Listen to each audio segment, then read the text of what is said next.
What's up mga Lods?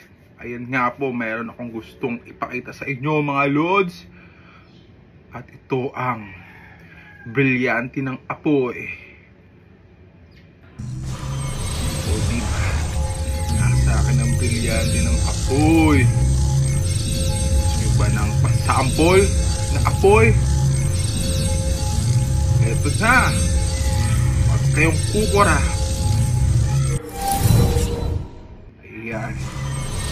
Kaya, huwag kayong ano-ano din sa akin kung ayaw nyong malusaw sa apoy na ito. Wah! Brillante ng apoy at ang apoy. Kaya, maayos kayo dyan mga Lods, okay? Ganun na lang mga Lods. Sana nag-enjoy kayo sa video ito.